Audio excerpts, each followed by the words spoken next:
On his first day in office. This, as there's more speculation about who's going to fill the remaining cabinet positions in his administration. So how are Americans feeling about Mr. Trump 2 weeks after the election? We have a brand new CNN national poll, and it gives us an interesting snapshot. Not surprisingly, the nation is still divided. A narrow majority of Americans, 53%, believe that Donald Trump will do a good job as commander-in-chief. 44% disagree. Americans are also split on whether Trump's handling of the presidential transition so far has been good. 46% approve, 45% disapprove. About a third of Americans have a lot of confidence in Trump's picks for his top appointments, which are lacking diversity so far. Only 33% of Americans have a lot of confidence in the president-elect's ability to provide leadership. That is historically low compared with other modern-day presidents before they took office. So Conference from Donald Trump, but he did release that video that you mentioned outlining what he'll do in the first 100 days of office and what executive actions he'll take. All this while speculation continues to swirl about who will be making up his cabinet, and just within the past 10 minutes he tweeted, great meetings will take place at Trump Tower concerning the formation of people who will run the country for the next 8 years. President-elect Donald Trump outlining what he intends to accomplish during his first 100 days in office, including a pledge to create jobs. On trade, I am going to issue our notification of intent to withdraw from the Trans-Pacific Partnership. I will cancel job-killing restrictions on the production of American energy, including shale energy and clean coal, creating many millions of high-paying jobs. And end corruption in Washington. As part of our plan to drain the swamp, we will impose a 5-year ban on executive officials lobbying on behalf of a foreign government. But in a 2.5-minute video, Trump steering clear of some of his most controversial and biggest campaign promises, like building a wall on the Mexico border, repealing Obamacare, placing a ban on Muslims entering the United States, and no mention of deportations. On immigration, I will direct the Department of Labor to investigate all abuses of visa programs that undercut the American worker. This as Trump continues to parade cabinet and senior staff hopefuls past cameras again. Democratic Congresswoman Tulsi Gabbard slipping past cameras to meet with Trump. She's the second Democrat Trump has spoken with since the election. Gabbard is now under consideration for top jobs at the Defense Department, State Department, and the United Nations, according to a source. Trump also taking time to meet with executives and anchors from 5 television networks, including CNN, to address concerns about access. It was an off-the-record meeting. It was very cordial, very productive, genial, but it was also very candid and very honest. Meanwhile, Trump's team on the defensive, civil rights groups urging the president-elect to denounce the alt-right after white nationalists were captured on video cheering the president-elect in Washington. Hail Trump! Hail our people! Hail victory! And capitalizing on Trump's Make America Great Again slogan. For us as Europeans, it is only normal again when we are great again. Racism and anti-Semitism on full display, audience members giving a Nazi salute.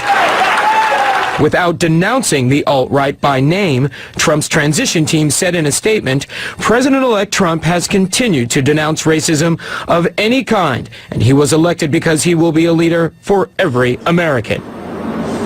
And Trump's critics still not satisfied with that statement, still not satisfied in part because, Chris, they are upset with Steve Bannon being his chief strategist. As you know, Bannon, the founder of Breitbart, Bannon made it very clear that Breitbart was a platform for the alt-right. And on a separate note, I want to talk about Trump's relationship with the press. He's had a tense relationship with the press, as you know. That's part of the reason why he had that meeting yesterday with members of the media. Well, he's been tweeting again this morning about the media, specifically this time the New York Times Times. 3 tweets that we counted so far just within the past 15 minutes. First saying apparently he had some sort of an interview set up with the Times, and that went south. That interview no longer happening, at least not for now. He tweeted, "I canceled today's meeting with failing New York Times when conditions of meeting were changed." Quote, "Not nice." Then he tweeted again that perhaps a new meeting would be scheduled, but that they cover him in a, quote, "nasty tone." Then following it up with a third tweet saying the New York Times just announced that complaints against them are at a 15-year high. I know that a number of people might be looking at that and saying, why is a president-elect continuing to go after the media this way? But I have to say, throughout the campaign, we watched him go after the media, and his supporters love it. Chris? He is who he is, Jason Carroll, just like the rest of us. And in that third tweet, very interestingly, he says that the Times just reported that they are at a 15-year all-time high of receiving complaints. And then he says, but why announce it? Because one of the Trump rules is you never announce bad information. So let's discuss what's going on with the transition with CNN political commentator and former New York City Council Speaker Christine Quinn and CNN political commentator, talk radio host, and Donald Trump supporter John Phillips. Now, sometimes I laugh when Trump does certain things because I enjoy how he plays the game of politics, and because it is a dirty game. But one of the things that does not make me laugh, John, and makes me scratch my head is this. If something bothers Donald Trump, you know it immediately and in detail. And yet, these hand-raising haters, these neo-Nazis, you call them alt-right, call them whatever you want. You know who they are, John. You know what they're about, and you know it's bad. He does not denounce them the way he does anything and anyone else that he doesn't like. Why? Tell me why. Well, one of the unfortunate aspects of having a two-party system in this country is you're going to have huge tents on each side, and unfortunately those huge tents involve a lot of nuts. And the left has a lot of people with a lot of boutique ideas on their side. In Europe, all these people would have their own parties.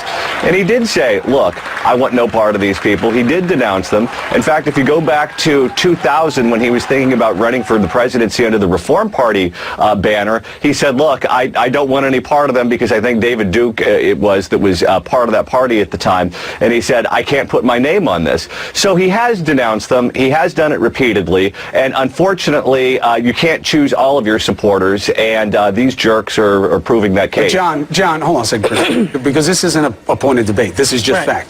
John, you know that he doesn't call out David Duke by name. You know he's never mentioned any of these movements by name. And the man does not lack for detail when he wants to criticize you. Believe me, I understand that intensely, personally.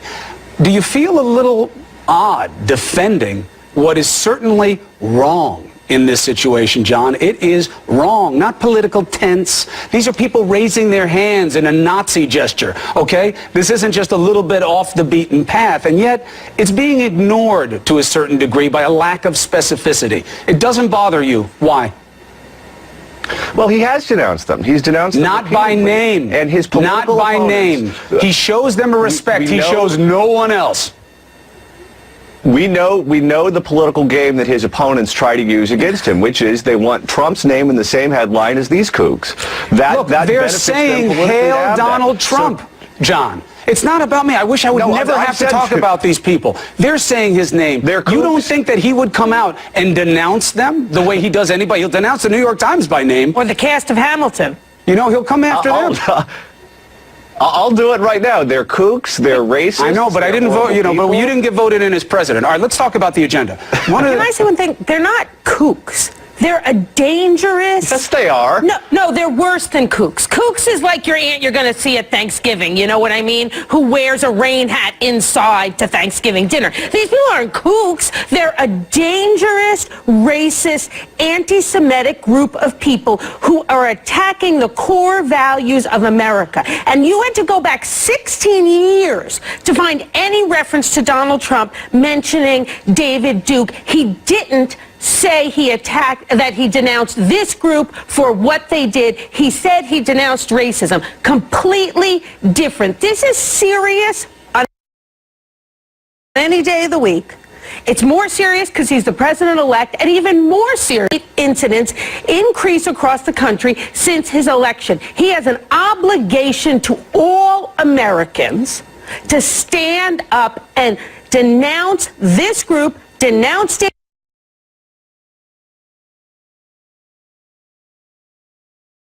David Duke in this decade, and to try to put an end to the hate escalation and the fear. Reading it over and over and over again, he's just putting his name in the same headlines as these horrible people, and that benefits his political opponents. It's in the headline right now. Look at the screen on CNN.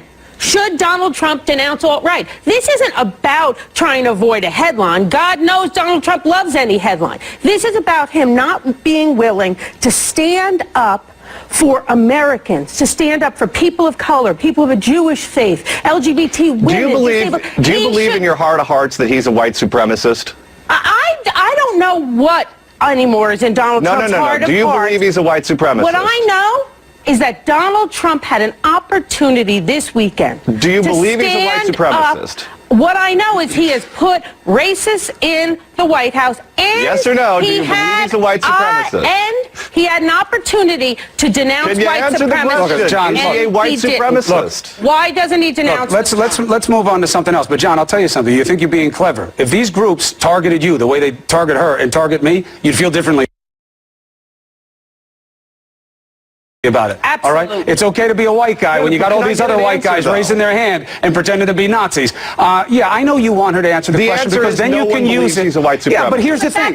Hold on a second, because I do want to move on. There's something else to talk about this morning. But I'll tell you what, it isn't the point, because here's why. You want to get a cheap political score by having somebody call him a bigot or a racist, because that's going to go crazy in the news cycle. It's about being a leader. You denounce things not just because you're looking for a label. It doesn't matter whether or not he's a bigot. It's that he denounces it.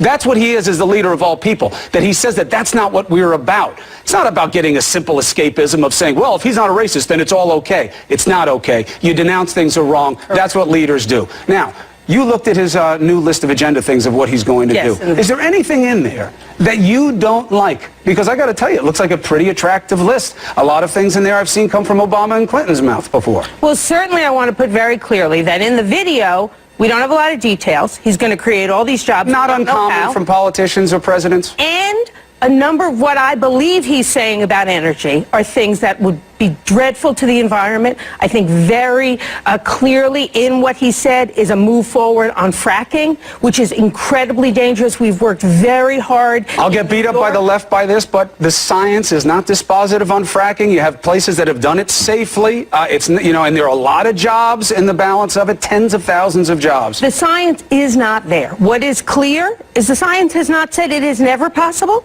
But it is not there now. And all we need to do is go look in Pennsylvania, where the water still runs brown and smells clearly of chemicals. It has, I don't know of any place. The industry says it's like everything else. You have to do it right. If you do it too much, you do it wrongly, you'll have problems. With that, but the industry, well, one, industry is always going to say that, right? Whether they can do it is the question. And they have not shown us in Ohio, in Pennsylvania, anywhere that it can be done. But let's talk about what Donald Trump didn't reference are his appointments of people like Mr. Bannon, his appointments of people like first 100 days. He's going to cut regulations. He's going to look at infrastructure. He's going to get out of that TPP and start his own negotiations of trade deals. Regulations, those are two words that could be great or could be dreadful. What regulations? What's he going to... Hirers in our economy right now, and in our poll, 40% of people trust Trump on the economy. It's the highest number any recent president has had. 43%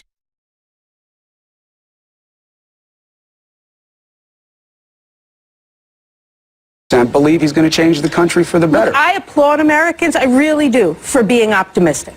And I applaud Americans for saying things are going to get better.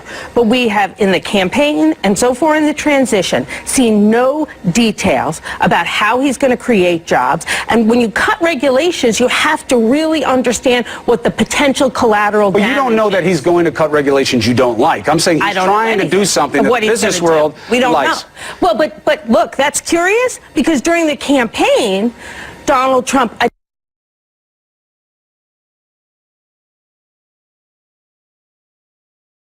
attacked Secretary Clinton for any reference she might have had or any thought she had of doing something that might repeal and replace of Obamacare. Those are probably two of the biggest reasons that people voted him from a policy perspective. And the Muslim registry. They're not here. Yeah. Well, he owes his victory to the Rust Belt, and trade was the way to Youngstown, Ohio. He would. That was a message that was very tailored to that part of the country. I expect to see a lot more of that in the next 4 years. That could cause a lot of congestion. I mean, Youngstown, it might just be too much with the balloons. I'm just saying, John. Let's agree on that. Snoopy won't fit. He's too big. Come on, John, give me that. Give me that. It's always good to end on agreement. There's certainly plenty of disagreement to go around. John Phillips, thank you for making the case. Appreciate it. Christine, as always. Allison. Thanks for having me. All right, Chris, a tragic story to tell you about. We have breaking news this morning from Tennessee. The driver of a school bus that crashed and killed at least 5 elementary school children Monday is now charged with vehicular homicide, and the grief-stricken community is struggling to cope with this tragedy. CNN's Martin Savage is live in Chattanooga, where school officials have just held a briefing. What have you learned, Martin? Hello, Allison. Yeah, it's horrific news, but the authorities now are saying the official death toll is 5. 5 students that were killed in that bus crash. That would be down from what were initial reports of 6.